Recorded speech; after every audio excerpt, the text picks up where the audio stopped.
ताजदारे Medina वालिए कौनैन Mustafa करीम का कलमा पढ़ने वालों, नबी के आशिकों, गौर करो।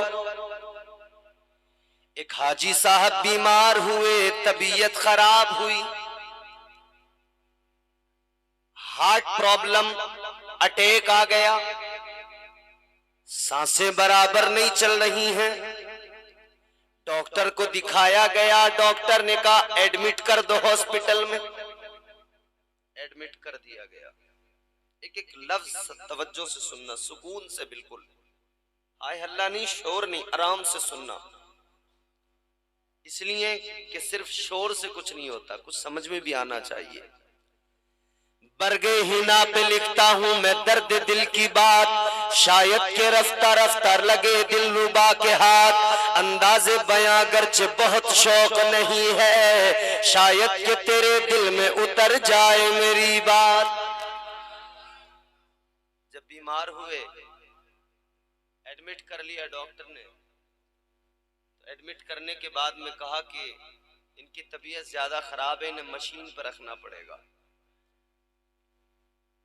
आप भी कभी किसी मरीज को देखने के लिए अस्पताल गए होंगे, वो मशीन आपने भी देखी होगी। नदीम भाई, एक मशीन होती है जिसे वेंटिलेटर मशीन कहते हैं, एक मशीन होती है जिसे बाईपाइप मशीन कहते हैं। जब तबीयत ज्यादा खराब हो जाए, सांस लेने में बारी होती हो, जब तबीयत ज्यादा खराब हो जाए, सांस नहीं आता हो, ऑक्सीजन की दिक्कत हो, तो वेंटिलेटर मशीन पे रखा जाता है पेशेंट को।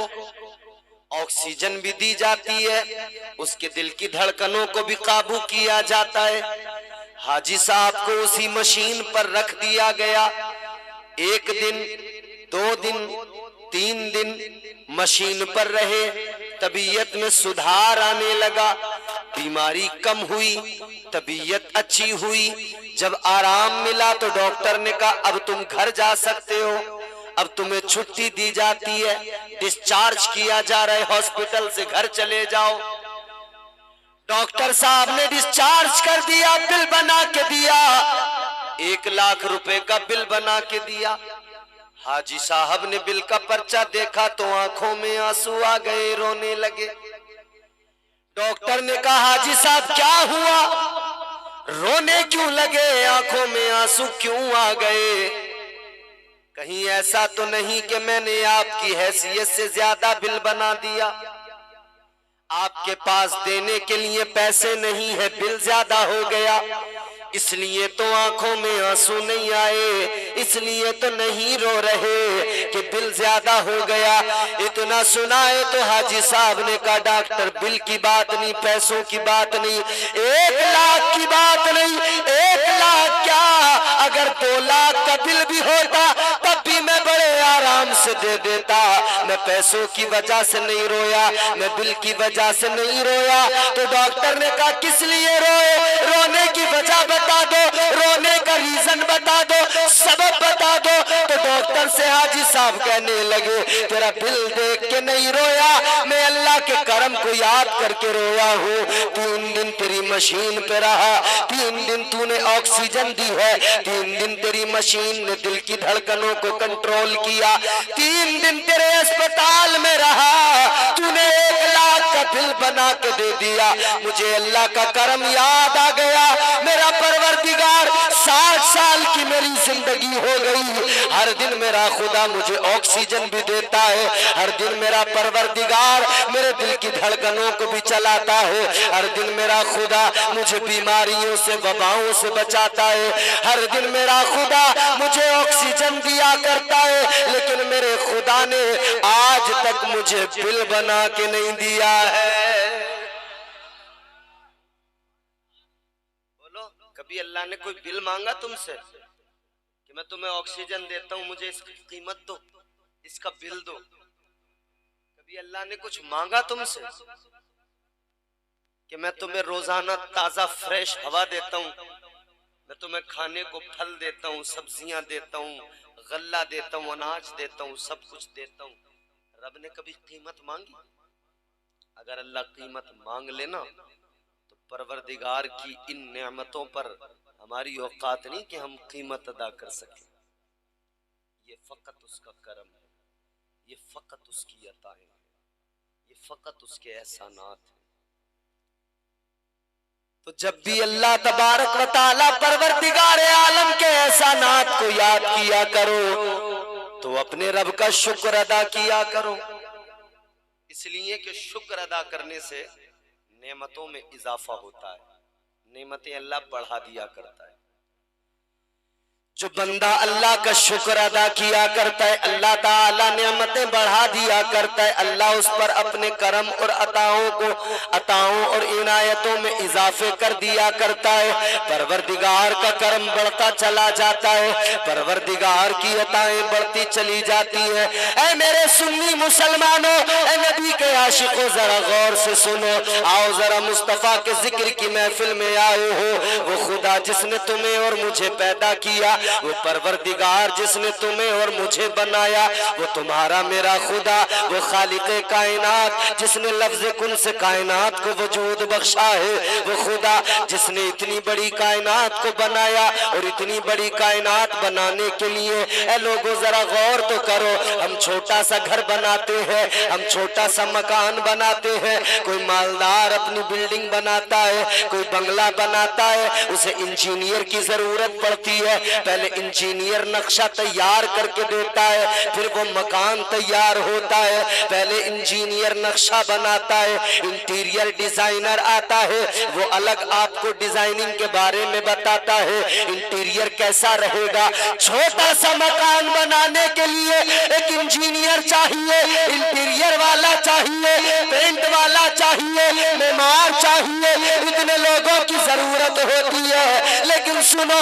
परवरदिगार आलम ने, खालिक़े कायनात ने इतनी बड़ी कायनात को बना दिया, मगर सुनो मेरे अजीजों, अल्लाह ने किसी इंजीनियर से नक्शा नहीं बनवाया, अल्लाह ने किसी इंटीरियर डिजाइनर को नहीं बुलाया, अल्लाह तबारक व तआला ने इसके लिए किसी को ऐसा नहीं किया कि इसके डिजाइन के लिए अल्लाह तबारक व तआला को किसी इंजीनियर की जरूरत पड़ी हो, बल्कि अल्लाह तबारक व तआला ने चाहा दुनिया को पैदा किया जाए। अल्लाह ने फरमाया कुन हो जा फयकुन, फिर सारी कायनात पैदा हो गई।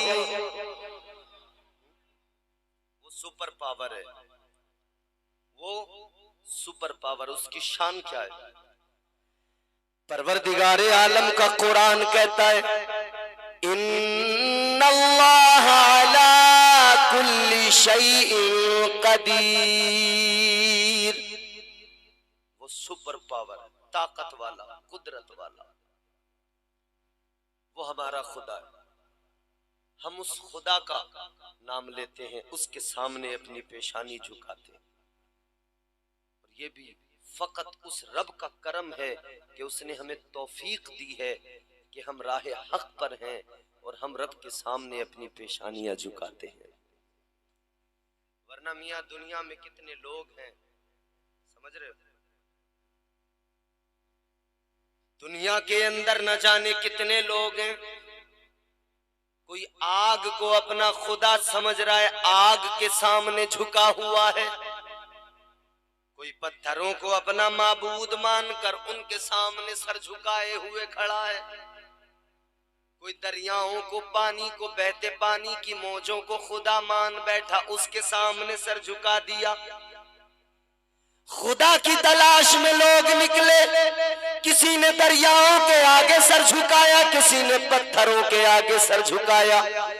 खुदा को ढूंढने चले लोग, लेकिन खुदा न मिल सका। किसी ने खुदा मान लिया पत्थरों को, किसी ने पेड़ों को, दरख्तों को खुदा मान लिया। उस रब का एहसान मानो कि उस परवरदिगार आलम ने तुम्हें और मुझे गुमराहों के दरमियान नहीं रखा, अल्लाह ने कुफ्र में मुब्तला नहीं रखा। ये अल्लाह का एहसान नहीं तो क्या है, ये उस रब का करम नहीं तो क्या है कि उस परवरदिगार ने आपको और मुझे साहिब ईमान बनाया है। ईमान की दौलत अल्लाह ने अता फरमाई है, अल्लाह ने मोमिन बना दिया। ए लोगों, अल्लाह ने मोमिन बनाया तो शान भी कितनी बुलंद की, और मुझे और आपको और ज्यादा खुश होना चाहिए। मोमिन बनाने के साथ में अल्लाह ताला ने ये भी करम किया कि मुझे और आपको अपने प्यारे महबूब का उम्मती बना दिया है, ताजदारे मदीना का गुलाम बना दिया है। ए लोगों, हम अपनी किस्मतों पे जितना नाज करें कम है, इसलिए कि जब हम पैदा हुए हमारे कान में अजान पड़ी गई, हमें बता दिया गया अशहदु अन्ना मुहम्मद रसूलुल्लाह। हमारे कान में पढ़कर बता दिया गया, ओ पैदा होने वाले, ओ दुनिया में आने वाले, खुश हो जा कि तुम मुस्तफा का गुलाम बन के आया है।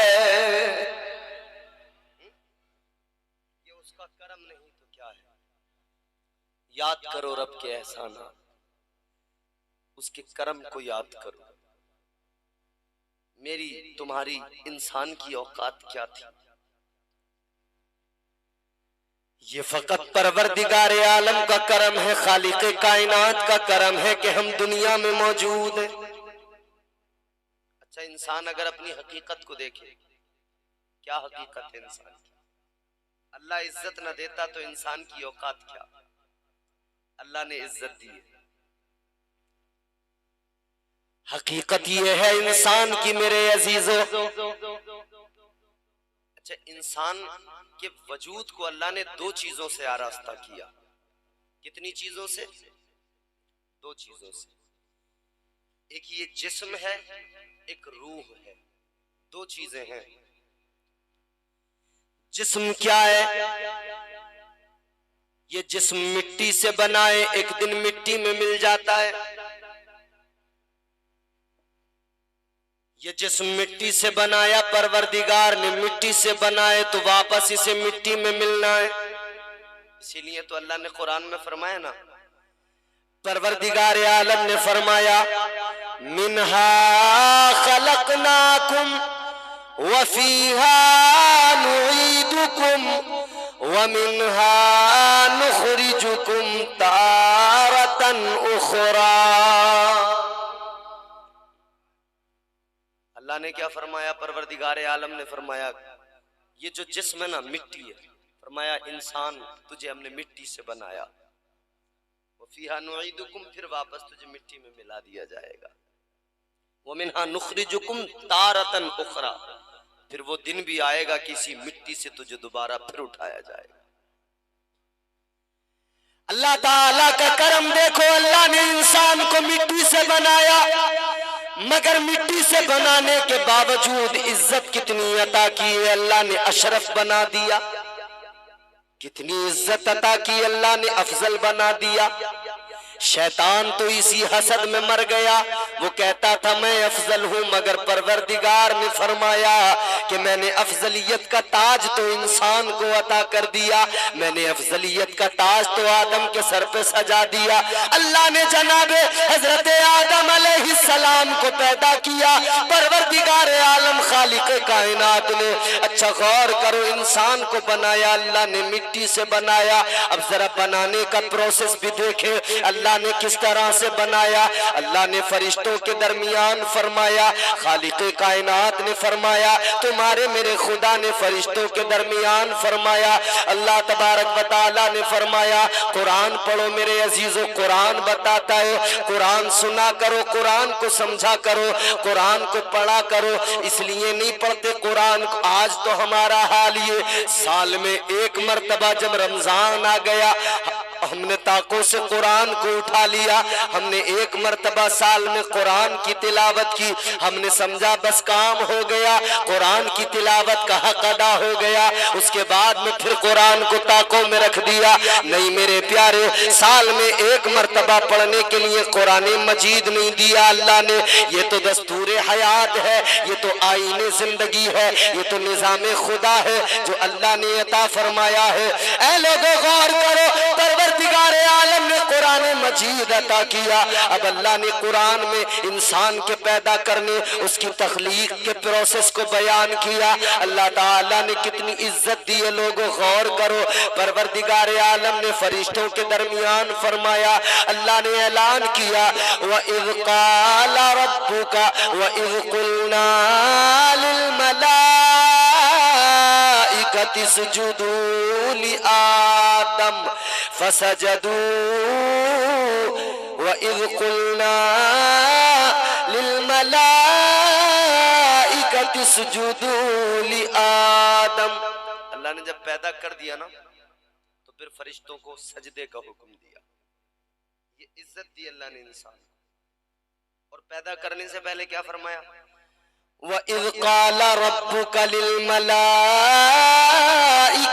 इन्नी जाइलुन फिल अर्दि खलीफा। परवरदिगार आलम ने फरमाया, ए फरिश्तों मैं जमीन में अपना खलीफा बनाने वाला हूं। जमीन में अपना खलीफा। अब यहां से मेरे लफ्जों को जरा तवज्जो से सुनना।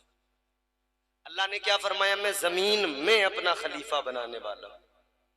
तो ये बात तो तय हो गई ना, ये तो अल्लाह ने ऐलान कर दिया ना कि इंसान को बनाया जा रहा है जमीन के लिए, खिलाफत अर्जी दी जाएगी, जमीन के लिए पैदा किया जा रहा है। मगर अब एक सवाल करता हूं, मुझे बताओ, और तुम सब जानते हो, अल्लाह ने हजरत आदम अलैहिस्सलाम को, पहले इंसान को जब पैदा किया तो ऐलान तो ये था कि जमीन में अपनी खिलाफत अता करूंगा, जमीन में खलीफा बनाऊंगा। लेकिन अल्लाह ने हजरत आदम को पैदा करके रखा कहां पर, जानते हो? कहां रखा अल्लाह ने? जन्नत में रखा। कहां? अरे बोलो। हजरत आदम अलैहिस्सलाम को अल्लाह ने पैदा किया तो कहां रखा? जोर से बोलो। जन्नत में। जिसे जन्नत में जाना हो ना, वो जन्नत का तसव्वुर करे। फिर सुने, अल्लाह ने जन्नत में रखा। ये उलमा बैठे आपको बताएंगे, तस्दीक करेंगे। हमारे मोहतरम मद्दाह खैरुल नाम नदीम रजा फैजी साहब, आपने इनसे भी कलाम सुने, बहुत उम्दा आवाज, बहुत उम्दा अंदाज। आप मचल रहे थे, उछल रहे थे, खुश हो रहे थे। वाकई नाते मुस्तफा सुनकर आशिकों का कलेजा ठंडा होता है, दिल को सुकून मिलता है। बिल्कुल ये सच्ची बात है। तो इनका अंदाज, इनका आपने लबो लहजा से मात किया है। अब जरा ये दो चार बातें मेरी भी आप तवज्जो से सुने। हजरत आदम अलैहिस्सलाम को अल्लाह ने पैदा किया तो कहां रखा? जन्नत में। अगर हम आलम ख्याल में सवाल करें, परवरदिगार तूने हजरत आदम अलैहिस्सलाम को पैदा करने से पहले ऐलान कर दिया था, आदम को बना रहा हूं, इंसान को बना रहा हूं, जमीन में खिलाफत अता करूंगा, तो मौला जमीन पर ही भेज देता, तूने आदम को जन्नत में क्यों रखा? बात समझ रहे हैं आप? ए भैया इधर देखो मेरी तरफ सामने, जरा जोर से बोलो सुभान अल्लाह। नबी का जिक्र सुन रहे हो ना? हुजूर के जिक्र की महफिल है ना, तो जरा प्यार से मुस्कुरा के बोलो सुभान अल्लाह। यार लाजवाब नबी की लाजवाब उम्मत, और आज उस उम्मत का हाल ये हो गया कि वो उम्मत जानती नहीं है कि हम सुन क्या रहे हैं, उसे पता ही नहीं लग रहा है कि हम सुन क्या रहे हैं।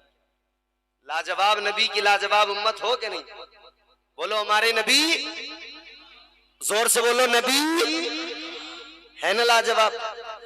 यूं तो सारे नबी मोहतरम है, मगर यूं तो सारे नबी मोहतरम है, मगर सरवरे अंबिया तेरी क्या बात है।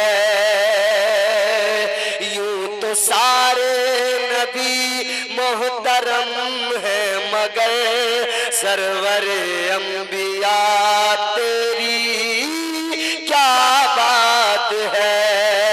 रहमते दो जहां एक तेरी जात है, रहमते दो जहां एक तेरी जात है।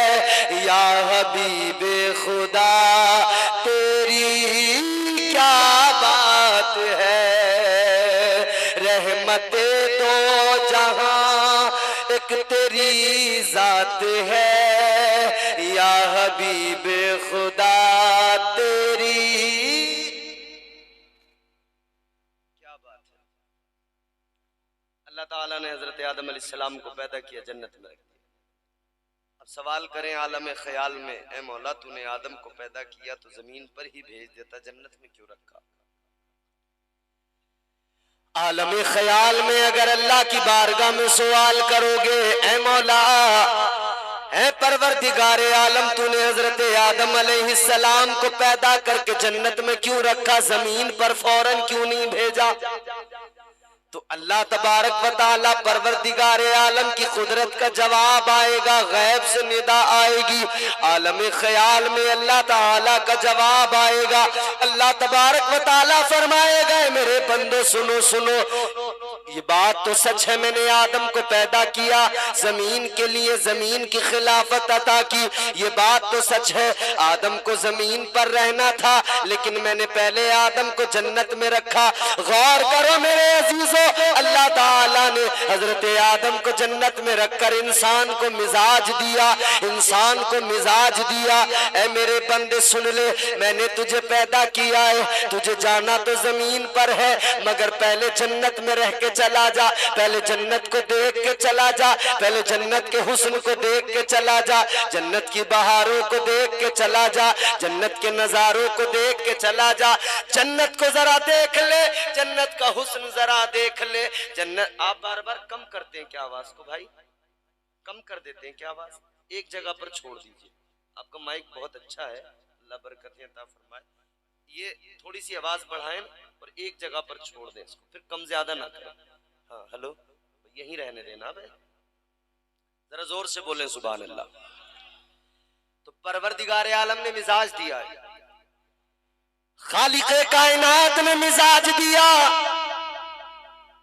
ऐ मेरे बंदे पैदा तो जमीन के लिए किया है, मगर पहले जन्नत में रखा जा रहा है, तुझे मिजाज दिया जा रहा है, जन्नत को देख के जा, जन्नत के हुस्न को देख के जा, जन्नत के बहारों को देख के जा, जन्नत के नजारों को देख के चला जा। तू जब दुनिया में जाएगा तुझे जन्नत याद रहेगी, जब तू दुनिया में जाएगा तुझे जन्नत की आसाइशें याद रहेंगी, जब तू दुनिया में अपनी जिंदगी गुजारेगा तुझे दुनिया का हुस्न नहीं बल्कि जन्नत का हुस्न याद रहेगा। तो जन्नत को याद करते रहना, यही तेरा ठिकाना होगा। अब तू दुनिया में जाकर अल्लाह तबारक व तआला की फर्मा बरदारी करना, इताअत में जिंदगी गुजारना, फिर इताअत वाली जिंदगी गुजार के आएगा तो तेरा ठिकाना फिर दायमी ठिकाना अल्लाह ताला जन्नत को बना देगा, फिर परवरदिगार तुझे जन्नत में रखेगा। हजरत आदम अलैहिस्सलाम की तख्लीक हुई पहले इंसान की मिट्टी से, इंसान का वजूद मिट्टी से, मगर एक दूसरी चीज है रूह जिस्म के अंदर, वो रूह मिट्टी से नहीं बनी है। वजूद मिट्टी से है तो मिट्टी में मिल जाता है, जिस्म मिट्टी से है मिट्टी में मिल जाता है, मगर रूह मिट्टी से नहीं है। ऐ लोगों गौर करो, रूह को अल्लाह ने बनाया तो मिट्टी से नहीं बनाया। यही तो वजह है जिस्म मिट्टी में मिलता है, रूह मिट्टी में नहीं मिलती। जिस्म मिट्टी में मिल जाता है, जिस्म जब इंसान मर जाए इसी मिट्टी में दफना दिया जाता है, इसी मिट्टी में दफना दिया जाता है। लेकिन रूह अल्लाह तबारक व तआला ने उसकी जगह का इंतखाब किया, तयन किया है, उसके लिए एक मकाम है, रूह वहां पे चली जाती है। रूह को अपने ठिकाने पर अल्लाह तबारक व तआला भेज दिया करता है। ऐ लोगों जरा गौर करो, रूह अल्लाह तबारक व तआला ने कैसे बनाई, रूह क्या है, इस पर बड़े अकवाल हैं, और ये मेरे आका की बारगाह में भी सवाल किया गया था, हुजूर से मालूम किया गया था रूह क्या है। जब मुस्तफ़ा करीम से सवाल किया गया, या रसूल अल्लाह बताएं रूह क्या है, अल्लाह ताला का कुरान मजीद में जवाब आ गया। परवरदिगार आलम का कुरान कहता है, अल्लाह ने फरमाया यसअलूनका अनिर रूह कुल रूह मिन अम्रि रब्बी। अल्लाह ताला ने कुरान मजीद में फरमाया, ए मेरे महबूब, ये जो तुमसे रूह के बारे में सवाल करते हैं, ये जो रूह के बारे में मालूम करते हैं, आप इनसे फरमा दीजिए रूह क्या है। रूह अल्लाह ताला का एक हुक्म है, रूह अल्लाह का एक अम्र है, अम्र रब है, ये हुक्म खुदा है, अम्र खुदा है। अल्लाह ताला ने फरमा दिया, इससे ज्यादा इसके चक्कर में ना पड़े। रूह क्या है? अल्लाह ने बहरहाल रूह को बनाया है, जिस्म को बनाया है, और जिस्म की और रूह की लड़ाई रहती है। रूह एक अलग पैगाम देती है, और जिस्म इंसान का चूंकि मिट्टी से बना है, ये एक अलग पैगाम देता है। जिस्म की और रूह की, दोनों की, इन दोनों का इख्तिलाफ होता है। लेकिन लोगों, अब इंसान किसकी बात को तस्लीम करे? जिस्म की बात को तस्लीम करे या रूह की बात को तस्लीम करे? कुछ काम ऐसे हैं, इंसान का जिस्म कहता है इस काम को कर ले, तेरे जिस्म को सुकून मिलेगा। जिस तरह से आप रात को आराम करते हैं, रात को सोते हैं, तो जिस्म कहता है सो जा, आराम मिलेगा। जिस्म कहता है बिस्तर पे लेट जा, जिस्म कहता है आराम की जरूरत है। जिस्म थक जाता है, इसे आराम की जरूरत होती है। मगर रूह भी एक जिस्म के अंदर है। रूह बंदे से कहती है सोना तो है, मगर खबरदार ऐसे ही नहीं सो जाना, जिस्म का आराम देखना, लेकिन जिस्म के आराम के साथ साथ रूह की तस्कीन का भी ख्याल करना, रूह के आराम के बारे में भी सोचना। अगर ऐसे ही सो गया, जिस्म को आराम तो मिल सकता है, रूह को आराम नहीं मिलेगा। तो रूह कहती है ऐसे ही नहीं सो जाना, बल्कि सोने से पहले अपने परवरदिगार की बारगाह में सर झुकाना, सजदे करना, नमाज इशा को अदा करके सोना, फिर तेरे जिस्म को भी आराम मिलेगा, और सजदा करेगा तो रूह को भी आराम मिल जाएगा।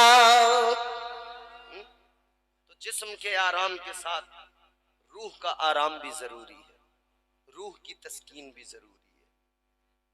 रूह का सुकून कैसे मिलता है?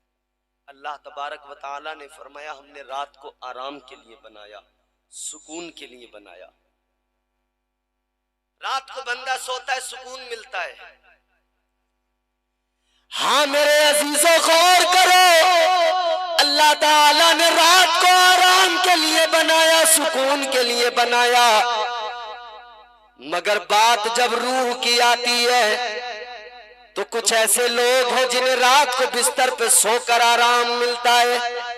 कुछ ऐसे लोग मिलेंगे जो बिस्तर पे सोएंगे तब आराम मिलेगा, और कुछ ऐसे भी अल्लाह वाले हैं कि जब वो सजदे में सर रखेंगे तब उन्हें आराम मिलता है, तब उन्हें सुकून मिलता है। आओ मेरे अजीजों, सुनो सुकून क्या होता है और सुकून किसको कहते हैं। एक बादशाह अपने महल के अंदर सो रहा हो, एक बादशाह है जो अपने नरमो गुदाज बिस्तर पे लेटा है, मखमली बिस्तर पे लेटा है, बड़े मजे की नींद है उसकी, बड़े आराम की जिंदगी है उसकी। ऐ लोगों, लेकिन बादशाह ने खिड़की खोल के देखा, बाहर का मंजर है। बादशाह ने देखा एक फकीर है, उसके पास में कुछ भी नहीं है, न कोई गद्दा है, न कोई बिस्तर है, उसके पास में कोई बेड नहीं, कोई चारपाई नहीं है। उस फकीर के पास में एक फटी हुई चादर है। एक फटी हुई चादर को लेकर वो फकीर रोड पर लेट गया, रोड के फुटपाथ पर सोने लगा। जब रोड के फुटपाथ पर फकीर सो रहा हो, जब उसने अपनी चादर को आधी को बिछाया, आधी चादर को अपने जिस्म पर डाल लिया, आधी चादर को बिछाकर आधी चादर को उसने ओढ़ लिया, वो फुटपाथ पर लेट गया, फुटपाथ पर नींद लेने लगा। बादशाह देख के सोचने लगा, एक मेरी जिंदगी है, मैं महलों के अंदर नरमो गुदाज बिस्तर पे सोता हूँ, मेरे इर्द गिर्द खादिम हुआ करते हैं, एक इसकी जिंदगी है फकीर की, कि इसके पास में बिस्तर तक नहीं है, इसके पास में न कोई बेड न कंबल न तकिया है, एक फटी चादर है, उसी को आधी को बिछा रहा है और उसी को आधी को जिस्म पे ओढ़ रहा है। ए लोगों, रात तो गुजर गई, अब सुबह का उजाला फैला, सुबह की सफेदी नमूदार हो गई, सुबह का उजाला हुआ। बादशाह ने कहा महल को सजाओ जरा और फकीर को बाहर से बुलाओ। फकीर को बाहर से बुलाया गया। बादशाह ने फकीर को बुलाकर मालूम किया, ए फकीर ये बता तेरी रात कैसी गुजरी है? मैं हूँ जो महल के अंदर सोता हूँ, नरमो गुदाज बिस्तर पे सोता हूँ, एक तू है, तेरी जिंदगी है, तू फुटपाथ पे सोया करता है। तो बादशाह ने कहा बता तेरी जिंदगी कैसी, तेरी रात कैसी गुजरी? तो बादशाह के सामने वो फकीर कहने लगा, ऐ बादशाह मेरी रात के बारे में मालूम कर रहा है तो सुन ले, मेरी आधी रात तेरी रात की तरह गुजरी है और आधी रात तेरी रात से भी ज्यादा अच्छी गुजरी है। बादशाह ने कहा तेरी रात मेरी रात जैसी, और तू कह रहा है कि तेरी रात मेरी रात से अच्छी? तेरी रात मेरी रात से अच्छी कैसे हो सकती है? तू फुटपाथ पे सो रहा था, मैं महल में सो रहा था, मैं अपने मखमली बिस्तर पे सो रहा था और तू फुटपाथ पर सो रहा था, तेरी रात मेरी रात से अच्छी कैसे हो गई? तो बादशाह को जो फकीर ने जवाब दिया ना, वो जवाब सुनो मेरे अजीज। वो फकीर कहने लगा बादशाह से, ऐ बादशाह तू अपने महल में सोया, तू अपने नरमो गुदाज बिस्तर पे सोया, मैं फुटपाथ पे रोड पे सो गया, लेकिन जब मुझे भी नींद आ गई, तुझे भी नींद आ गई, तो नींद आने के बाद में फिर इसका एहसास नहीं होता कि कौन कहां सो रहा है। नींद सबको एक जैसी आती है, बोलो, या सोते में भी आपको पता रहता मैं मखमल के गद्दे पे लेटा हूं, सो गए, नींद सबकी एक जैसी है, नींद नींद होती है। बादशाह से फकीर कहने लगा तू भी सो गया, मैं भी सो गया, सोने से पहले तक एहसास था कि मैं रोड पर हूं, तू महल में है, लेकिन जब सो गए तो दोनों की नींद एक जैसी हो गई, सो गए तो फिर आगे जो रात गुजरी है वो तेरी मेरी एक जैसी गुजरी है। तू भी सो गया, मैं भी सो गया, तुझे भी नींद आ गई, मुझे भी नींद आ गई, और नींद में दोनों की रात एक जैसी हो गई। फकीर कहने लगा बादशाह आधी रात तूने भी सोकर गुजारी, मैंने भी सोकर गुजारी। कहता है आधी रात तो मेरी बिल्कुल तेरी रात की तरह गुजरी, मगर कहने लगा आधी रात के बाद में फिर मेरी रात अच्छी हो गई, तेरी रात से ज्यादा अच्छी गुजर गई। कहने लगा आधी रात तक मैं सोता रहा तेरी जैसी रात, मगर आधी रात के बाद में मैं उठा, मैंने उठने के बाद में अपने मालिक को याद करना शुरू कर दिया, मैंने उठने के बाद में सजदे में सर झुका दिया, अपने परवरदिगार को याद करने लगा, मैं रब के हुजूर मुनाजात करने लगा। जब मैंने अपने रब को याद करना शुरू किया तो फिर जो मुझे सुकून मिला, फिर जो अल्लाह का करम हुआ, रब की रहमतों ने मुझे आगोश में ले लिया, फिर जो आधी रात गुजरी है ऐ बादशाह, वो आधी रात मेरी तेरी रात से हजारों दर्जा अच्छी गुजरी है। बादशाहों की महल के अंदर गुजारी हुई रातें फकीरों की रातों से अच्छी नहीं हो सकती है। अल्लाह को याद करके देखो दिल से, फिर कितना सुकून मिलेगा। अच्छा, आप खानकाहों से जुड़े हुए लोग, मसरूर मियां, आप उनसे ताल्लुक रखते हैं, हुजूर आला हजरत से ताल्लुक रखते हैं, दीगर बुजुर्गों से, सरकारे गौसे आजम से, सरकारे अजमेर हजरत ख्वाजा मोइनुद्दीन चिश्ती से, इन तमाम बुजुर्गों से ताल्लुक रखते हैं। इनकी जिंदगियां देखी हैं कभी? क्या सिखाया है इन्होंने, क्या पैगामात दिए हैं इन्होंने। मसरूर मियाँ के मानने वालों, खानकाहों ने क्या किया, पीरों ने क्या दिया, खानकाहों ने खालिस दीन दिया, अल्लाह की मोहब्बत दिलों में डाली। आओ चले बगदाद की सरजमीन पे चलो, ताजदारे बगदाद सरकारे गौसे आजम रदी अल्लाह ताला अन्हु, पीरों के पीर पीराने पीर दस्तगीर सरकारे गौसे आजम की जिंदगी को देख लो। क्या दिया सरकार गौसे आजम ने, जिंदगी भर यही तो दिया। आपकी बारगाह में चोर आया तो आपने वली बना के भेज दिया है, अगर डाकू आया है तो आपने विलायत का ताज पहना दिया है, शराबी आया है तो उसको मुत्तकी बना दिया है, अगर जानी आया है आपकी बारगाह में गुनाहगार आया है। जब आया तो दिल जंग आलूद था, गुनाहों की जंग लगी थी, लेकिन आपकी बारगाह से गया तो दिल को शफाफ आईना बना कर गया, दिल में अल्लाह और रसूल की मोहब्बत लेके गया, परवरदिगारे आलम का प्यार दिल में लेके गया। तो सरकारे बगदाद सरकारे गौसे आजम ने क्या दिया, आपकी महफिल में जो भी आता, आपकी बारगाह में जो भी आता था वो यही तो लेके जाता था, उसकी रूह को बेदार किया जाता था, उसे यही तो सिखाया जाता था कि जिस्म कहेगा आराम की जरूरत है, जिस्म का आराम न देखना बल्कि रूह की तस्कीन का सामान कर लेना, वरना जिस्म क्या मिट्टी में मिल जाएगा, खत्म हो जाएगी बात, रूह बाकी रहेगी, रूह बाकी रहेगी। हमारे बुजुर्गों ने खुदा की कसम उनका तरीक़ेकार, उनकी जिंदगी अगर आप देख लेना, एक मैं नाम बता रहा हूं आपको अल्लाह के वली का, एक बड़े मारूफ तरीन वली हैं अल्लाह के, हजरत बायजीद बुस्तामी रहमतुल्लाह अलैह, नाम सुना है? तो हजरत बायजीद बुस्तामी की जिंदगी देखें, जरा जोर से बोलें सुभान अल्लाह। वली के कुर्ब से कुर्बे हुजूर मिलता है, मोहब्बत करते हो ना वलियों से, वली के कुर्ब से कुर्बे हुजूर मिलता है, वली के कुर्ब से कुर्बे हुजूर मिलता है, वली के इश्क का बदला जरूर मिलता है। अल्लाह अल्लाह किए जाने से अल्लाह न मिले, खाली अल्लाह अल्लाह अल्लाह अल्लाह करने से अगर अल्लाह मिल जाता ना, बहुत लोग टहल रहे हैं अल्लाह अल्लाह करते, बड़ी बड़ी तस्बीह हाथ में है, अल्लाह अल्लाह अल्लाह अल्लाह, दाने बराबर तस्बीह के चल रहे। और बात तस्बीह पढ़ने वाले तो ऐसे हैं, लेटेस्ट वर्जन तस्बीह पढ़ने वालों का ऐसा है कि पहले यूं तस्बीह यूं सामने हाथ रख के पढ़ी जाती थी, अब तस्बीह पीछे हाथ रख के लोग पढ़ते हैं, देखे होंगे आपने वो तस्बीह पढ़ने वाले, अब उनके हाथ यूं पीछे रहते हैं, पीछे हाथ है, तस्बीह चल रही है, पढ़े कुछ या ना पढ़े मगर तस्बीह का दाना चलता रहेगा। एक तस्बीह पढ़ने वाला तो ऐसा देखा कि यूं तबीयत से दाने उसके तस्बीह के यूं खींच रहा है। ये तस्बीह पढ़ने वाले लोग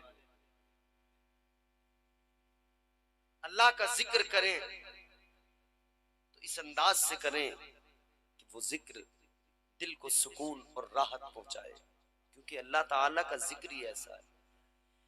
परवरदिगारे आलम ने कुरान मजीद में फरमाया, अला बिज़िक्रिल्लाहि तत्मइन्नुल क़ुलूब। अल्लाह का कुरान कहता है अल्लाह का जिक्र है जो दिलों को सुकून देता है, अल्लाह के जिक्र से ही दिलों को सुकून मिला करता है, दिलों को इत्मीनान हासिल होता है। या दुनिया बेचैन नजर आ रही है, इस्तिराब है, हर आदमी परेशान है, सुकून नहीं मिल रहा है, दिल को चैन नहीं मिल रहा है, आराम नहीं है जिंदगी में, कहां से मिलेगा सुकून, कहां से आएगा आराम। इधर उधर भागने वाले अगर सुकून चाहिए तो चल जरा मस्जिद में चल, सर झुका सजदे में, फिर सुकून मिलेगा। चल जरा रब की बारगाह में चल, अपने रब को याद कर, परवरदिगार से अपना ताल्लुक मजबूत कर ले, फिर देख दिल को सुकून मिल जाएगा, रूह को इत्मीनान मिल जाएगा, आएगा, तेरी तबीयत शाद हो जाएगी। अगर सुकून चाहते हो जिंदगी में तो परवरदिगार आलम से अपना राब्ता मजबूत कर लो, अपना रिश्ता रब से मजबूत कर लो। अगर जिंदगी में सुकून चाहते हो तो अल्लाह का जिक्र किया करो। हजरत बायजीद बुस्तामी बाजार गए, एक गुलाम खरीद कर लाए। बाजार से गुलाम खरीदा, आपने गुलाम से मालूम किया तेरा नाम क्या है? उसने कहा हुजूर मेरा नाम असलम है। गुलाम लेकर आ गए, कहने लगा हुजूर मेरा नाम है असलम। आपने फरमाया तेरा एक ही काम होगा, एक ही ड्यूटी होगी। क्या? फरमाया तेरा इतना सा काम होगा, तू हर रोज मुझे फजर की नमाज से पहले वुजू कराएगा। वुजू कराना सिर्फ तेरा काम, बाकी कोई काम नहीं। गुलाम भी खुश हो गया, चलो अच्छी जगह पे पहुंच गया, काम ज्यादा है ही नहीं, सिर्फ मुझे एक बार वुजू कराना पड़ेगा और कोई काम नहीं। अल्लाह तबारक व तआला के प्यारे वली हजरत बायजीद बुस्तामी ने उस गुलाम से कहा एक बार सिर्फ फजर में वुजू कराना है। कब कराना है? फजर में। कब? जोर से बोलो यार। फजर की नमाज के लिए। कितने लोग हैं जो फजर की नमाज पढ़ते हैं? उठाएं जरा हाथ, कितने लोग हैं? चलो रहने दो, मत उठाओ, मुझे मालूम है नहीं है, गिने चुने निकलेंगे 5-10। इतनी बड़ी तादाद, क्या ये हमारे लिए शर्म की बात नहीं? इतनी बड़ी तादाद जलसे में हम बैठे हैं, क्या नमाज हम पर फर्ज नहीं है? किसी और पर फर्ज है? अच्छा एक बात बताओ यार, अगर नमाज हम नहीं पढ़ेंगे बताओ कौन पढ़ेगा फिर?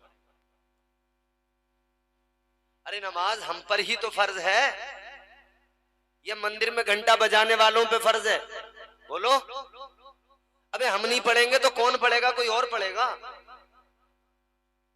मगर अजीब बात है, अजीब तमाशा है यार।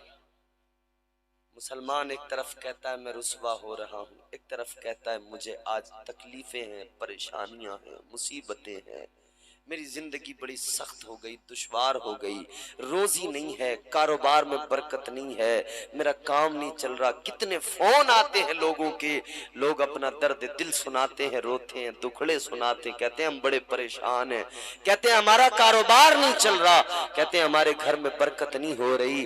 कहाँ से बरकत होगी? कभी घर में सजदा तो किया कर, कभी घर में कुरान की तिलावत तो किया कर। तू घर में तिलावत कभी नहीं करता, तू सजदे में सर कभी नहीं झुकाता, कहां से बरकत होगी? कहां से जिंदगी में सुकून आएगा? कभी खुदा को याद करके देख, दिल से कितना सुकून मिलेगा, फिर तुझे अंदाजा होगा जब रब को याद करते हैं सुकून कितना मिलता है।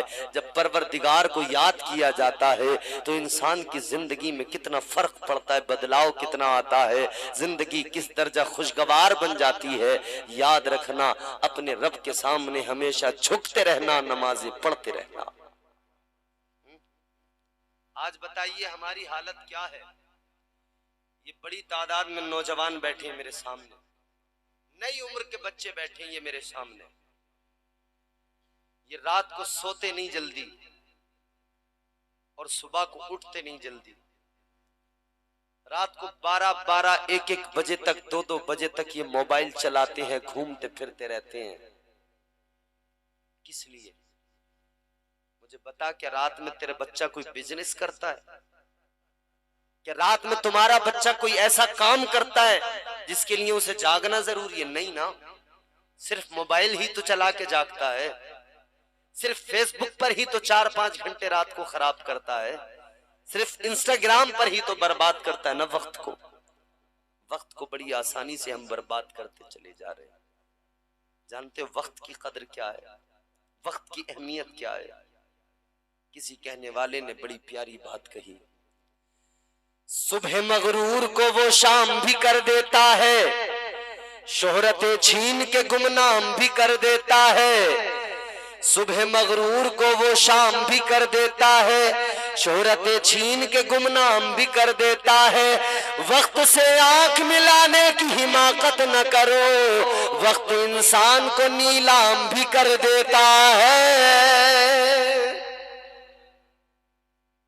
वक्त को बर्बाद करने वालों जरा सोचो तो सही, वक्त क्या है, वक्त की अहमियत क्या है। हमारे बुजुर्गों ने फरमाया, औलिया ने फरमाया, ये जो सुई में घड़ियां चलती हैं, ये जो घड़ी की सुइयां टिक टिक करती हैं, बुजुर्गों ने फरमाया इस वक्त की घड़ी की सुई को टिक टिक जो ये करती है, इसकी टिक टिक को टिक टिक ना समझना, बल्कि हमारे बुजुर्गों ने फरमाया इसको अपनी दिल की धड़कन समझा करो। दिल की धड़कन चल रही है, दिल की धड़कन समझा करो। ये जो वक्त की सुई चलती रहती है, ये जो वक्त की धारा बहती रहती है, कद्र किया करो। अगर वक्त बर्बाद कर दोगे तो तुम जानते नहीं हो अल्लाह तबारक व तआला ने वक्त कितनी अजीम नेमत अता की है। ये गुजर गया एक बार तो दोबारा लौट कर नहीं आता है। जो वक्त एक बार गुजर गया वो दोबारा जिंदगी में वापस नहीं आता है। बचपन गुजर गया दोबारा वापस नहीं आता, जवानी गुजर गई दोबारा वापस नहीं आती, बुढ़ापा आ गया तो बुढ़ापे में लोग जवानी को याद करते रहते हैं, अपनी जवानी के किस्से सुनाते रहते हैं। बुढ़ापे में जवानी को याद करने वालों से पूछा करो जवानी कैसी थी, बुढ़ापा कैसा हो गया, वो बताएंगे तुम्हें जवानी में ताकत थी, जवानी में बड़ा जोम था जवानी का, लेकिन बुढ़ापा आया तो कमर भी झुक गई, बुढ़ापा आया तो कमजोरी आ गई, बुढ़ापा अब ठीक से खड़े भी नहीं होने देता। वक्त गुजर जाता है, यादें रह जाती है गुजरे हुए वक्त की। ऐ मेरे अजीजों, वक्त को बर्बाद न किया करो।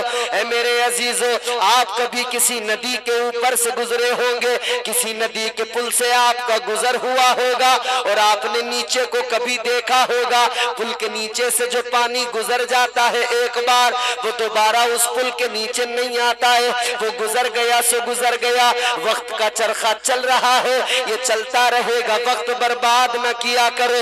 वक्त की अहमियत समझना है तो चलो कुरान पढ़ो, अल्लाह तबारक व तआला का कलाम पढ़ो, वक्त की अहमियत को समझो। परवरदिगारे आलम ने फरमाया, कुरान मजीद का 30वां पारा है और अल्लाह ताला ने एक सूरह मुबारका का नुज़ूल किया है। एक सूरह मुबारका है जिसका पहला फिक्रा है। अल्लाह ने फरमाया वल अस्र इन्नल इंसान लफी खुस्र।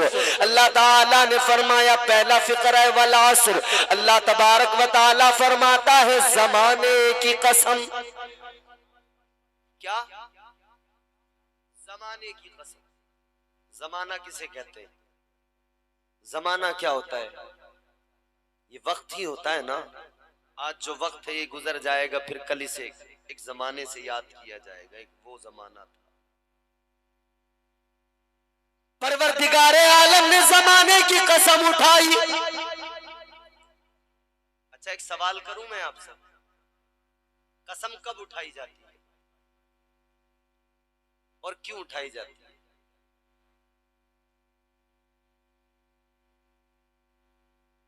जो सच बोलता है उसे क्या कभी कसम खाने की जरूरत पड़ती है? बोलो बोलो। कहते ना सच को आंच नहीं होती। मगर मुझे बताओ कायनात में कौन है इतना बड़ा सच्चा कि खुदा से ज्यादा सच बोलने वाला हो? सबसे बड़ा सच्चा परवरदिगार है, सबसे बड़ा सच्चा खुदा है। बोलो सुभान अल्लाह। नींद आ रही है आप लोगों को? तकरीर खत्म कर दें या सुन रहे हैं आप? जोर से बोलें सुभान अल्लाह। अच्छा, हाथ उठा के एक बार बोलें सुभान अल्लाह। कोई तकलीफ तो नहीं हाथ उठाने में? कोई परेशानी? ये हाथ उठाना भी बेकार नहीं होता है, समझ रहे हो? हाथ उठाना मैं कुरान से साबित कर दूंगा, ये बहुत कामयाब है। लोगों जरा कुरान पढ़ा करो, हर चीज का जवाब मिल जाएगा। परवरदिगारे आलम का कुरान सुनो। आज तुमने हाथ उठा के सुभान अल्लाह कह दिया, रब का कुरान पढ़ो। अल्लाह ताला ने सूरह यासीन में फरमाया अल यौमा नख्तिमु अला अफवाहिहिम व तुकल्लिमुना ऐदीहिम। परवरदिगारे आलम ने कुरान मजीद में फरमाया मैदान महशर को याद करो लोगों, अल्लाह ने फरमाया महशर में जबानें बंद हो जाएंगी, हाथ गवाही देंगे। जबानें बंद हो जाएंगी, हाथ गवाही देंगे। आज अगर नबी के जलसे में बैठकर हाथ उठाए और अल्लाह की पाकी का ऐलान किया तो ये हाथ गवाह बन जाएंगे। कल मैदान महशर में ये हाथ गवाही देंगे, अल्लाह के सामने अर्ज कर देंगे, ऐ परवरदिगार तेरा बंदा गुनाहगार तो था ऐ मौला, मगर ये जब तेरा जिक्र सुनता था, ये जब तेरे महबूब की महफिल में आता था मौला, ये हाथों को उठाकर तेरी पाकी का ऐलान किया करता था। जब हाथ उठा के आप कहते हैं ना तो ये हाथ गवाह बन जाते हैं, तो फिर ये हाथ मैदान महशर में गवाही देंगे, मौला इसने तेरा जिक्र सुन के, इसने तेरी बातें, तेरे महबूब का जिक्र सुन के तेरी पाकी का ऐलान कर दिया था, अल्लाह राजी हो जाएगा। तो मैंने अर्ज किया कसम की उसे जरूरत होती है जो एतबार दिलाना चाहता हो। और याद रखना सबसे बड़ा सच्चा परवरदिगार, खुदा से बड़ा सच्चा बोलो कोई है कोई? सबसे बड़ा सच्चा परवरदिगार। लेकिन परवरदिगार आलम ने कसम उठाई, जमाने की कसम। अर्ज किया जाए मौला की बारगाह में, है मौला जमाने की कसम उठाई तूने, लेकिन मौला तू तो बड़ा सच्चा, तुझसे बड़ा सच्चा कोई नहीं, फिर तूने कसम क्यों उठाई? ए मौला तुझे कसम की क्या जरूरत? तो अल्लाह तबारक व तआला का जवाब आएगा, ऐ मेरे बंदो बात ये है, कसम उठाने की वजह ये है कि जब कसम उठाई जाती है ना तो या तो उस बात की अहमियत, वो कितनी इंपॉर्टेंट बात है, कितनी जरूरी बात है, उसकी अहमियत को साबित किया जाता है। लेकिन इसके साथ साथ कसम उठाने की एक और वजह है। अल्लाह ने कसम उठाई है जमाने की कसम, और ये जमाना कौन सा है जिसकी कसम उठाई अल्लाह ने? ऐ लोगों गौर करो, जमानों में सबसे अच्छा जमाना कौन सा? ताजदार मदीना ने फरमाया, मुस्तफा जाने रहमत ने फरमाया, मेरे आका ने फरमाया, खैरुल कुरूनी करनी। मेरे आका फरमाते हैं सारे जमानों में मेरा जमाना सबसे अफजल, सारे जमानों में मेरा जमाना सबसे अफजल। क्योंकि आका सबसे अफजल तो जमाना भी अफजल, आका सबसे अफजल तो आका की उम्मत भी अफजल, आका कायनात में सबसे अफजल। कितने अफजल, कितने आला। अल्लाह अकबर कहने वाले ने तो यूं कह दिया, पैकरे दिल रुबा बन के आया, रूहे अर्जो समा बन के आया, सब रसूल खुदा बन के आए, वो हबीब खुदा बन के आया, सैयदा आमिना का दुलारा और हलीमा की आंखों का तारा, वो शकिस्ता दिलों का सहारा, बेबसों की दुआ बन के आया। बादशाहों ने की है गुलामी, ताजदारों ने दी है सलामी, बेमिसाल उनका नामे गिरामी, मुस्तफा मुजतबा बन के आया। दस्त कुदरत ने ऐसा सजाया, उसने तख्लीक को रश्क आया, जिसका रुतबा किसी ने न पाया, वो खुदा की रजा बन के आया।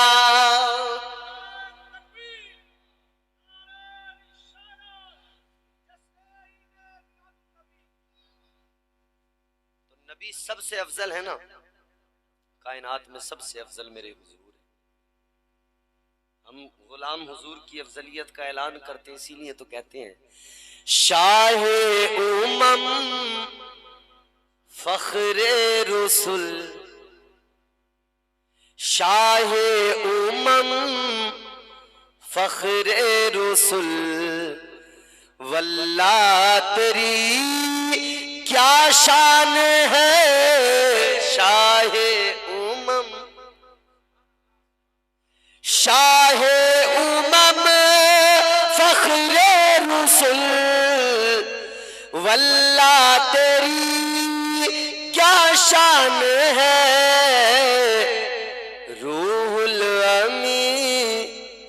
शाहिदी रूहुल अमी या शाहिदी दर का तेरे दरबान है रूहुल अमी या शाहिदी दर का तेरे दरबान है शाहे उमम।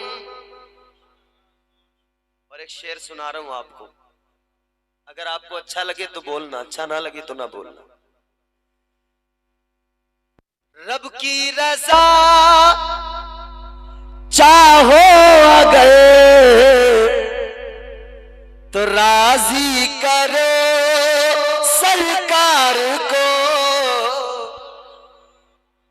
अरे जोर से बोल दो। रब की रज़ा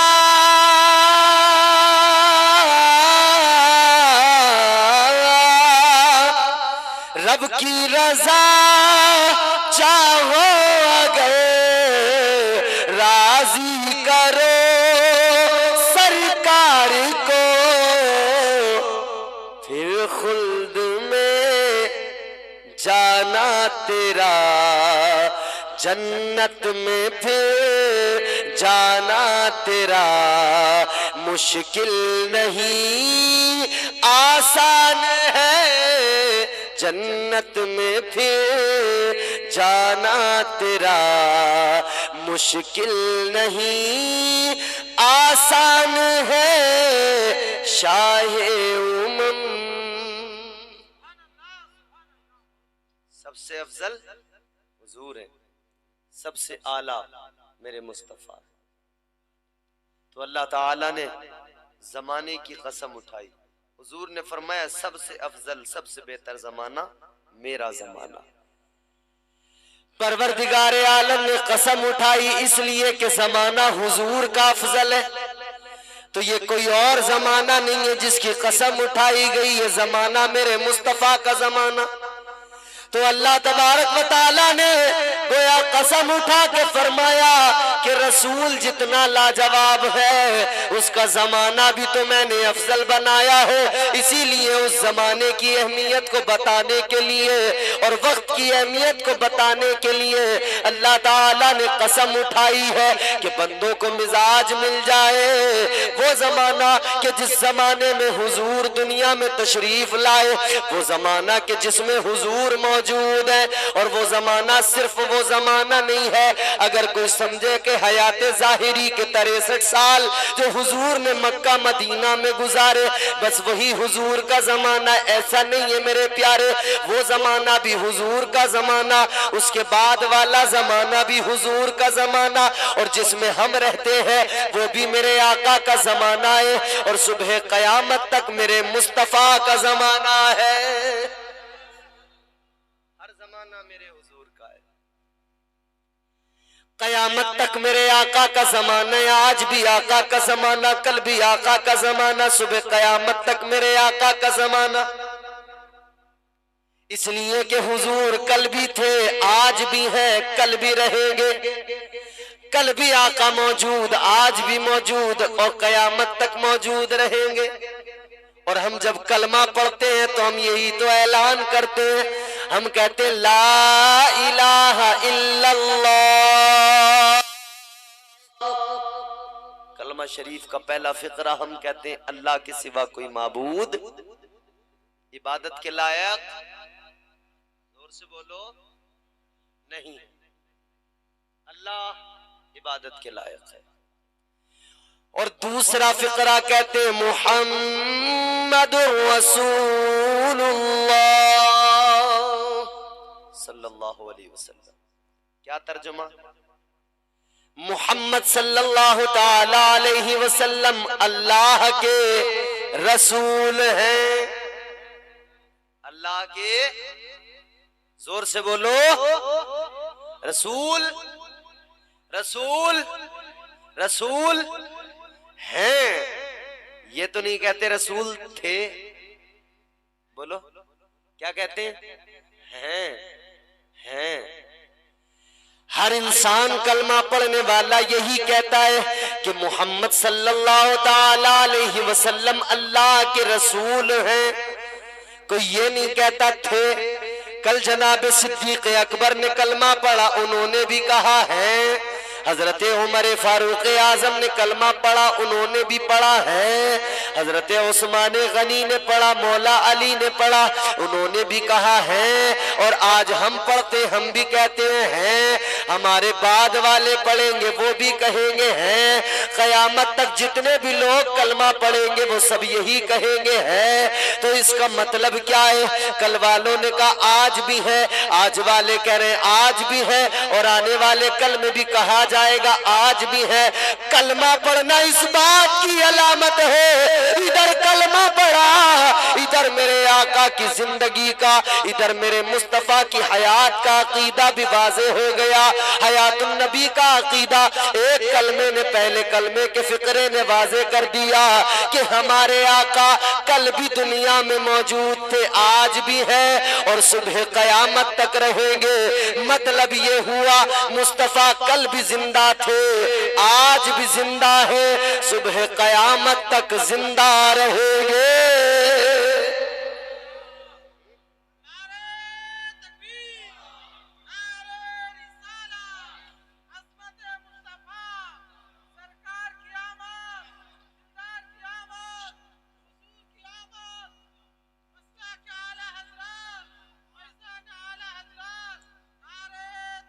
और हम सुन्नी मुसलमान हैं, हम सुन्नी मुसलमान हैं। हमारा अकीदा क्या है? हम तो दुनिया को बताते हैं हुजूर की बात करने वालों, हमारे नबी की जिंदगी की बात करने वालों, अरे हमारा अकीदा तो सुनो। हम तो सारी दुनिया को पैगाम देते हैं, बताते हैं। हर सुन्नी मुसलमान, हमारी कौम का बच्चा बच्चा कहता है या रसूल अल्लाह, तुझ पे मर मर के हुए सारे जियाले जिंदा, तुझ पे मर मर के हुए सारे जियाले जिंदा, तू भी जिंदा है, तेरे चाहने वाले जिंदा। हमारे नबी भी जिंदा, नबी का हर गुलाम। तुझ पे मर मर के हुए सारे जियाले जिंदा, तू भी जिंदा है, तेरे चाहने वाले जिंदा। कल भी थे, आज भी हैं, कल भी रहेंगे यूं ही। कल भी थे, आज भी हैं, कल भी रहेंगे यूं ही। फातिमा जहरा की आगोश के पाले जिंदा। जिंदगी और मौत का फर्क यही है कि हुजूर जिंदा, हुजूर का हर उम्मती जिंदा। अब गौर करो, अल्लाह तबारक व ताला ने हयातुन नबी का मसला हल कर दिया पहले कलमे के अंदर। तो नबी का जमाना है ये भी, और सुबह कयामत तक नबी का जमाना। और मुस्तफा जाने रहमत के जमाने की कसम अल्लाह ने उठाई, फरमाया वल अस्र, जमाने की कसम। एक तो जमाने की कसम उठा के अल्लाह ने वक्त की अहमियत बताई। वक्त की अहमियत क्या है? वक्त बर्बाद ना किया करो। ऐ मेरे नौजवानों, मैं तुमसे कहना चाहता हूं, मेरी कौम के बच्चों, मैं तुमसे कहना चाहता हूं, ये जो रात रात भर मोबाइल चलाकर तुम अपना वक्त बर्बाद करते, खुदारा वक्त बर्बाद न करो। दुनिया में जागने वाले तुमने बहुत देखे होंगे, अलग अलग तरीकों से लोग जाग रहे हैं। हालत यह है, कोई रात को क्रिकेट खेल के जाग रहा है, तो कोई क्रिकेट देख के जाग रहा है। बोलो। और आजकल तो चल रहा है ना IPL, तमाम बच्चा बच्चा लगा पड़ा है क्रिकेट में, बूढ़ा बच्चा जवान सब क्रिकेट खेल।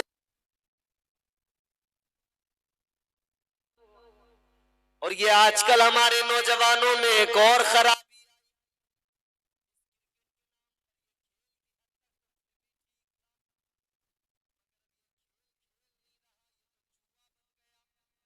ये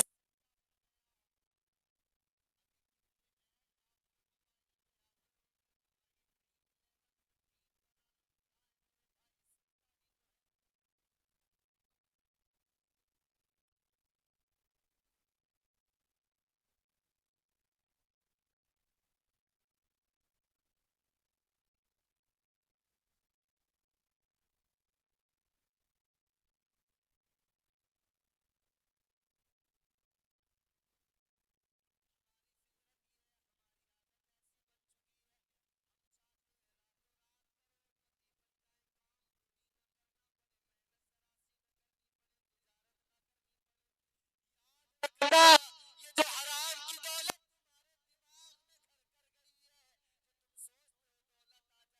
आ जाए, बगैर किए आ जाए, बगैर मेहनत के आ जाए, याद रखना ये दौलत किसी काम की दौलत नहीं है। ये जो जुए में आती है ये किसी काम की दौलत नहीं है। और कौन सी दौलत की तमन्ना कर रहे हो जो दुनिया में रह जाती है, दुनिया का सरमाया है, दुनिया में रह जाता है। ये दौलत जो है हाथों का मैल है। याद रखना सिकंदर जब दुनिया से गया उसने मरने से पहले वसीयत की कि मेरे हाथ जनाजे के बाहर निकाल देना। कहा किस लिए? कहने लगा दुनिया को पता लग जाए इतना बड़ा बादशाह सिकंदर, इतना बड़ा बादशाह जिसने दुनिया पे हुकूमत की, मगर जब दुनिया से जा रहा है तो साथ में कुछ नहीं है, खाली हाथ जा रहा है। क्या जाएगा हाथ? दौलत चाहे जितनी भी कमा लो इस्लाम नहीं रोकता, मगर हलाल दौलत हो, जायज हो, इस्लाम हराम से रोकता है। नबी की शरीयत हराम से रोकता। आज जो लोग जुए को नए नए नाम देकर इसे समझते कि अब कोई दिक्कत नहीं, सट्टे को नए नए नाम देकर लोग सोच रहे हैं कि अब कोई दिक्कत नहीं, अब कर सकते हैं। आज जुआ खेलने वालों ने जुए को कितना मॉडिफाई कर दिया। मोबाइल एप्लीकेशन ऐसी ऐसी आ गई, रात दिन वही ऐड आते रहते हैं, लूडो खेलो उसमें लगा लो सट्टा, मोबाइल में गेम खेल लो उसमें पैसे लगा लो, और दुनिया लगी पड़ी है इस पे आओ उस पे आओ, जंगली रमी पे आओ, तीन पत्ती पे आओ, ड्रीम 11 पे आओ, लूडो पे आओ, इधर उधर तमाम इनवाइट कर रहे हैं, आ जाओ बस जुआ खेल लो। किसका काम है जुआ खेलना? मेरे बच्चों तुम गौर से सुनो, किसका काम है शराब पीना? अल्लाह के कुरान ने फरमा दिया इन्नमल खमरु वल मैसिरु वल अंसाब वल अज़लाम रिजसुम मिन अमलिश शैतान। अल्लाह ताला के कुरान ने फरमाया जुआ खेलना, शराब पीना ये किसके काम है? अल्लाह का कुरान कहता है ये काम सारे के सारे शैतान के काम है।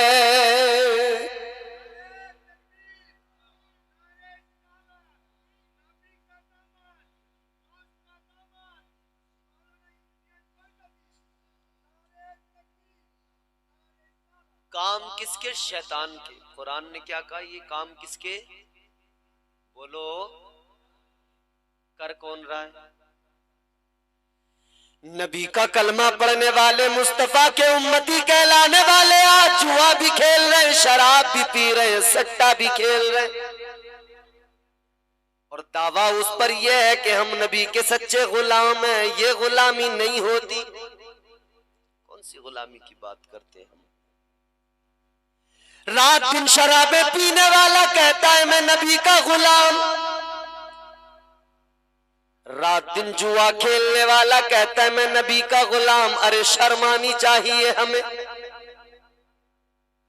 और शराब तो बड़ी आम हो गई हमारे यहाँ, लोग समझ रहे हैं कि मॉडर्न बनने के लिए शराब पीना जरूरी है।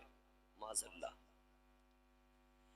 शराब की बोतलें हाथ में उठाने वालों, शराबें पीने वालों, तुम शराब की बोतल उठाते हो, शराब का जाम उठाते हो, कहते हो सुरूर चाहिए, मजा चाहिए, कहते हो नशा होगा तो सुरूर आएगा, मजा मिलेगा। कौन से नशे की, कौन से सुरूर की बात करते हो? ये जो तुम गंदी शराब पीते हो इसका नशा कैसा होता है? सुबह को पियोगे शाम को उतर जाएगा, रात को पियोगे सुबह को उतर जाएगा। शराब पीने का अगर शौक रखते हो तो एक शराब मैं बताता हूँ, ये गंदी शराब न पिया करो, इसका नशा होता है तो नालियों में पड़े नजर आते हो, इसका नशा होता है तो गालियां देते नजर आते हो। लेकिन सुनो एक शराब मैं बताता हूँ, ये शराब सुबह को पियोगे शाम को उतर जाएगी, रात को पियोगे सुबह को उतर जाएगी। हाँ, शराब पीने का शौक है तो शराब ऐसी पियो, एक बार पी लो जिंदगी भर न उतरे। वो कौन सा नशा है, वो कौन सी शराब है? ऐ नौजवानों, अगर शराब पीनी है तो मुस्तफा के इश्क की शराब पी लो। खुदा की कसम, इधर पियोगे नशा जिंदगी भर रहेगा, कब्र में भी उसी नशे में झूमते नजर आओगे, हश्र में भी उसी सुरूर में झूमते नजर आओगे। ये तो गंदी शराब है। ये शराब कैसी है? ताजदारे मदीना वाली कौनैन ने फरमाया, ये जो शराब है ये गंदी शराब, मेरे आका ने फरमाया शराब उम्मुल खबाइस है, तमाम खराबियों की जड़ है शराब, तमाम खराबियां यहीं से जन्म लेती है। और सुनो जरा मुस्तफा का फरमान सुनो, मदीने वाले आके का फरमान सुनो। ताजदारे मदीना ने फरमाया 3 लोग ऐसे हैं। कितने? इधर देखो, इधर मेरी तरफ 3 लोग। ये आखिरी बातें जरा गौर से सुन लो। ताजदारे मदीना ने फरमाया 3 लोग ऐसे हैं कि उन्हें जन्नत तो बड़ी चीज है, जन्नत की खुशबू भी नहीं मिलेगी। 3 लोग, जन्नत तो मियां बड़ी चीज हो गई, उन्हें जन्नत की खुशबू भी नहीं मिलेगी। कौन है वो 3 लोग? आओ सुनो, मुस्तफा जाने रहमत का फरमान सुनो। तुम्हारे मेरे आका ने फरमाया, मदीने के सुल्तान ने फरमाया, पहला वो जो नमाज नहीं पढ़ता, बेनमाजी। मेरे मुस्तफा करीम ने फरमाया बेनमाजी को जन्नत तो बड़ी बात हो गई। आका ने फरमाया बेनमाजी को जन्नत की खुशबू भी नहीं मिलेगी। कितनी सख्त बात हो गई। हम तो इधर बड़े उछलते हैं ना, हम तो बड़ा शोर करते हैं ना, नारे लगाते हैं, हलक फाड़ते हैं कि हम नबी का दामन नहीं छोड़ेंगे, हुजूर का दामन नहीं छोड़ेंगे, अपने पीर का दामन नहीं छोड़ेंगे, मसरूर मियाँ का दामन नहीं छोड़ेंगे, हम आला हजरत का दामन नहीं छोड़ेंगे, हम गरीब नवाज का दामन नहीं छोड़ेंगे, हम गौसे आजम का दामन नहीं छोड़ेंगे। अरे ओ खुदा के बंदो, दामन छोड़ने की बात तो तब आएगी जब पहले दामन पकड़ लोगे। अभी दामन पकड़ा नहीं, छोड़ने की बातें पहले करने लगे। पहले दामन पकड़ो तो सही। दामन पकड़ने का मतलब क्या समझते हो? क्या ये दामन पकड़ना इसको कहते हैं क्या? दामन पकड़ने का मतलब ये नहीं होता किसी के कपड़े पकड़े जाए। दामन पकड़ने का मतलब होता है अगर हमने कहा पीर का दामन नहीं छोड़ेंगे, मतलब ये हुआ पीर का तरीका नहीं छोड़ेंगे। अब देखना पड़ेगा पीर की जिंदगी को। पीर नमाजी है तो मुरीद को चाहिए नमाज पढ़े, और अगर पीर नमाजी है तो ऐसे पीर पे लानत भेज दे उससे दूर हो जाए। मगर हमारे यहाँ क्या हो रहा है? पीर भी बेनमाजी, मुरीद भी बेनमाजी। ना पीर को इतनी फिक्र है ना मुरीद को इतनी फिक्र है। पीर इधर चिलम पी रहा है, गांजा पी रहा है, तो मुरीद भी साथ साथ बैठ के चिलम पी रहे, गांजा पी रहे। ऐसे ऐसे भी तो हैं, बताओ। चिलम पीने वाले पीर होंगे तो खुद सोचो मुरीदों का हाल क्या होगा। जब पीर गंजेड़ी होंगे, नशेड़ी होंगे, तो फिर मुरीद उनके कैसे होंगे? इल्ला माशाअल्लाह, वो भी जाहिल के जाहिल। ये याद रहे, हुजूर ने फरमाया नमाज जन्नत की कुंजी है। हुजूर ने फरमाया नमाज मेरी आंखों की ठंडक है। आका ने फरमाया नमाज दीन का सुतून है। तू लाख दुनिया में जो करना करता रहे, अगर नमाज नहीं पढ़ेगा ना, हुजूर ने तो ऐलान कर दिया बेनमाजी को जन्नत तो बड़ी बात हो गई, जन्नत की खुशबू भी नहीं मिलेगी। जन्नत तो बड़ी बात हो गई, जन्नत की खुशबू भी नहीं मिलेगी। पहला बेनमाजी। अब दूसरा, तुम्हारे मेरे आका ने फरमाया, मदीने के सुल्तान ने फरमाया, ताजदारे मदीना ने फरमाया, दूसरा वो जो शराब पीता है, हुजूर फरमाते शराबी को जन्नत तो बड़ी चीज है, जन्नत की खुशबू भी नहीं मिलेगी। और एक रिवायत में है कि दूसरा वो है जो माँ बाप का दिल दुखाता है, माँ बाप को सताता है, उसे जन्नत तो बड़ी चीज है, जन्नत की खुशबू भी नहीं मिलेगी। और तीसरा कौन है? मेरे आका ने फरमाया, तीसरा वो जिसके घर की औरतें बेपर्दा घूमती हो, आका ने फरमाया उसे जन्नत तो बड़ी चीज है, जन्नत की खुशबू भी नहीं मिलेगी। हर स्टेशन पर, हर एयरपोर्ट पर, हर पब्लिक प्लेस में आजकल औरतों का बोलबाला है, हर जगह औरतें नजर आती हैं। कहाँ से जाती हैं ये? कहीं विदेश से तो नहीं आती ना, हमारे तुम्हारे घरों से निकल के जाती हैं ना।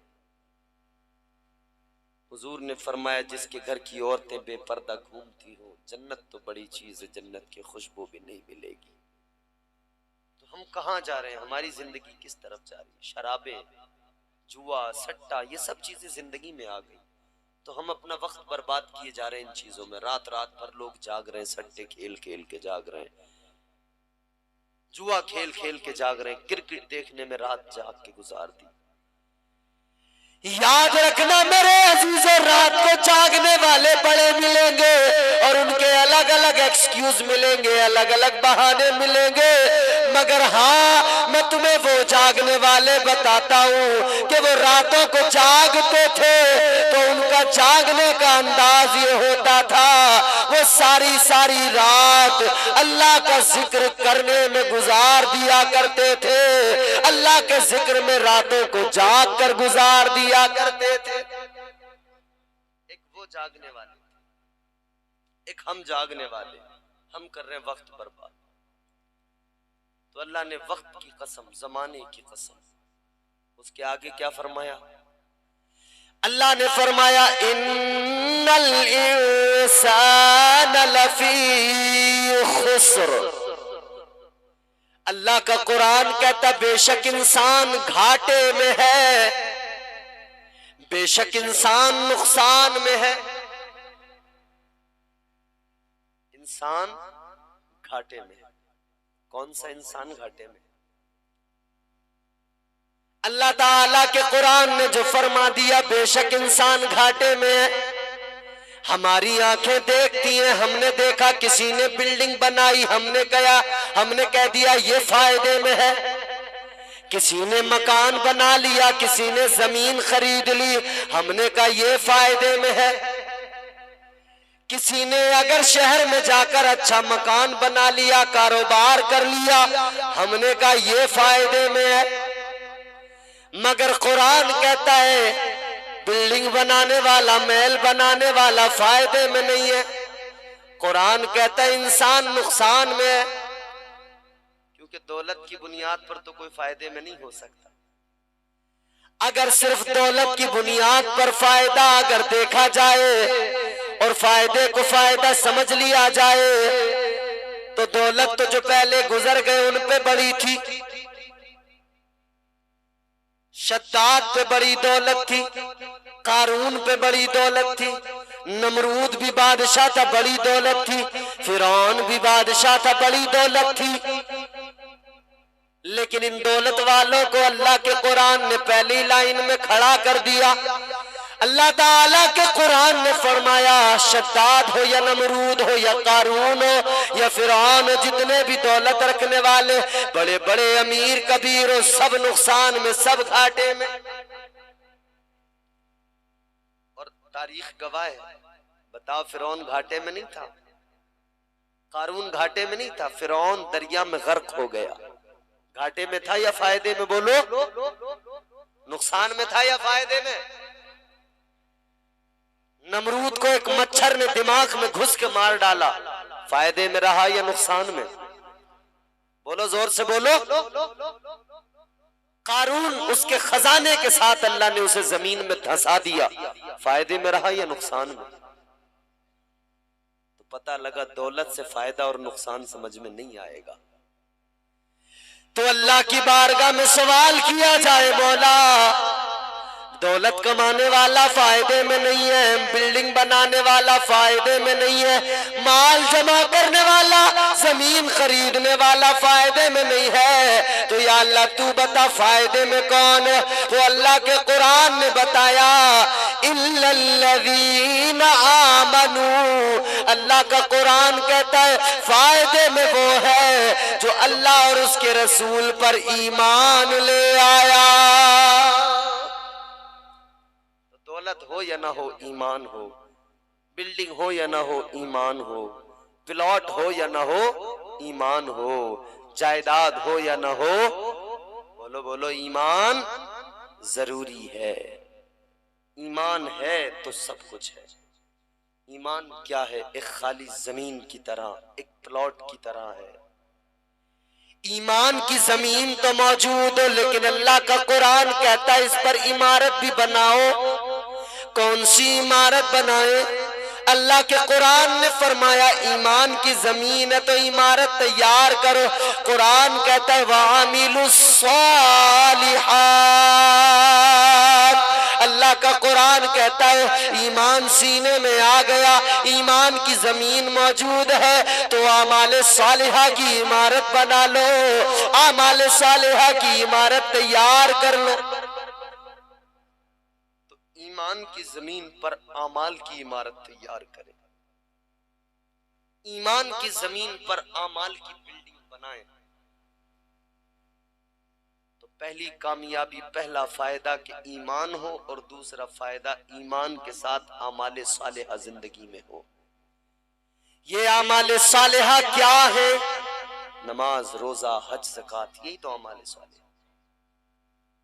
बिल्डिंग बनाने के लिए, घर बनाने के लिए जिस तरह आपको ईंटों की जरूरत पड़ती है, सीमेंट की जरूरत पड़ती है, इन सब चीजों की, कंक्रीट की जरूरत पड़ती है, इसी तरह से ईमान की, अमाल की जब आप इमारत तैयार करते हैं तो आपको नमाज की जरूरत पड़ेगी, सजदों की जरूरत पड़ेगी, बंदगी की जरूरत पड़ेगी, रोजों की जरूरत पड़ेगी, आमाले सालिहा की जरूरत पड़ेगी।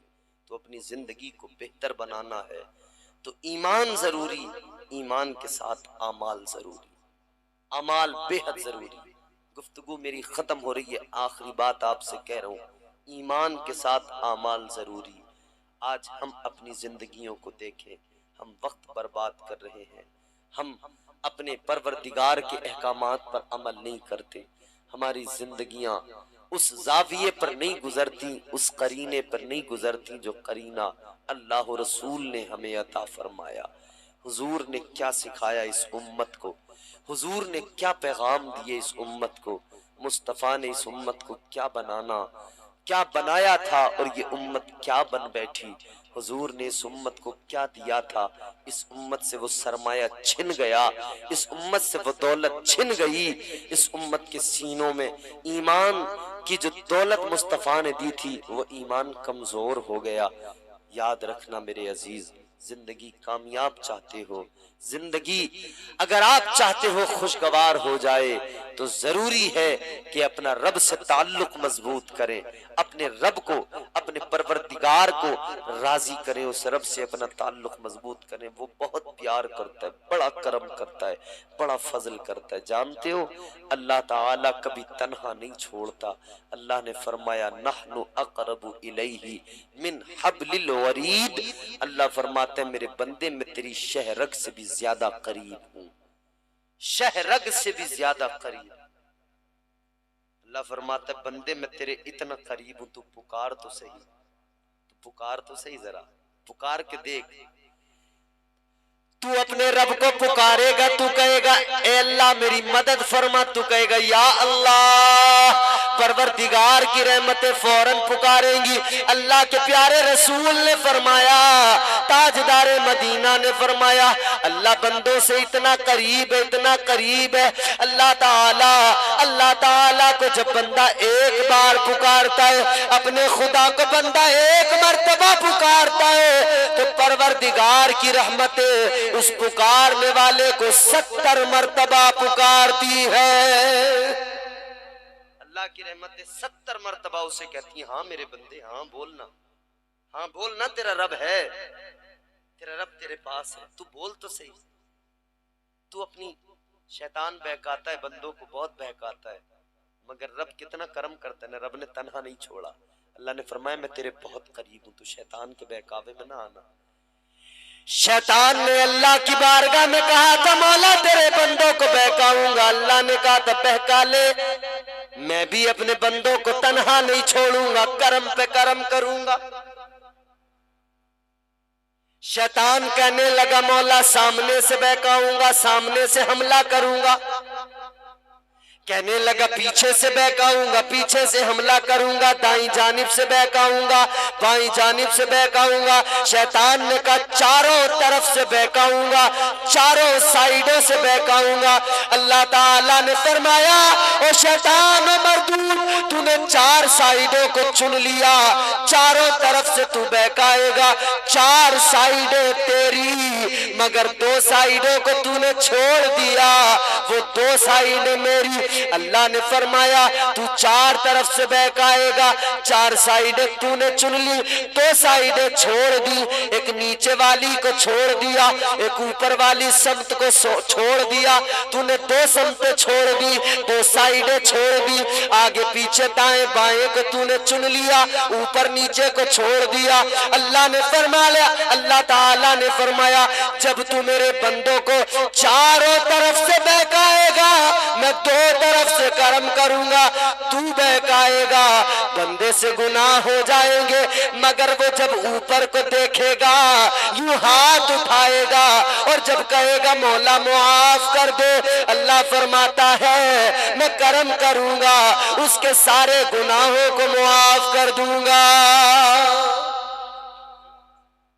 ये करम नहीं तो क्या?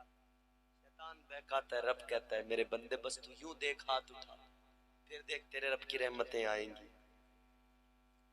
अल्लाह ने फरमाया शैतान तूने नीचे वाली साइड को भी छोड़ दिया, मैं उस तरफ से भी करम करूंगा, तू बहकाएगा, मगर मेरा बंदा जब सर झुकाएगा, जब मेरी बारगाह में आएगा, पेशानी को जमीन पे रखेगा, सर को झुकाएगा नीचे, अल्लाह फरमाते वो सर झुकाएगा, मेरी रहमतें उसे आगोश में ले लेंगी, मैं उस पर इतना करम करूंगा, उसके गुनाहों को मुआफ कर दूंगा। तो तुम रब से रिश्ता मजबूत करने के लिए कम से कम अपना सर तो झुकाओ, कम से कम अपनी पेशानी तो झुकाओ, कम से कम यूं हाथ उठा के उस रब से फरियाद तो करो। फिर रब की रहमतें तुम्हें आगोश में न लें तो फिर कहना अल्लाह ताला बड़ा करीम है, बड़ा करम करने वाला है। अपने रब से रिश्ता मजबूत करिए, आका से मोहब्बत, जी जान से दिल से मोहब्बत कीजिए, हुजूर से अपना रिश्ता मजबूत कीजिए। अल्लाह तबारक व ताला ये रिश्ता हमारा सलामत रखे। अल्लाह की बारगाह में दुआ है परवरदिगार आलम खालिक कायनात आज के इस जलसे को कबूल फरमाए, इस बज़्म में आने वालों को अल्लाह अपने प्यारे महबूब का सदका अता फरमाए और हम सबको परवरदिगार दोनों जहान में कामयाबियां अता फरमाए। अल्लाह ताला की बारगाह में दुआ है जो गुफ्तगू मैंने की उसमें जो गलतियां हो गई हों उनको अल्लाह मुआफ़ फरमाए। मैं ताइब होता हूँ, आप भी मेरे साथ मिलकर पढ़ें अस्तग़फिरुल्लाह रब्बी मिन कुल्लि ज़ंबिन व अतूबु इलैह। ला इलाहा इल्लल्लाहु मुहम्मदुर रसूलुल्लाह वमा अलैना इल्लल बलाग। अस्सलामु अलैकुम व रहमतुल्लाह।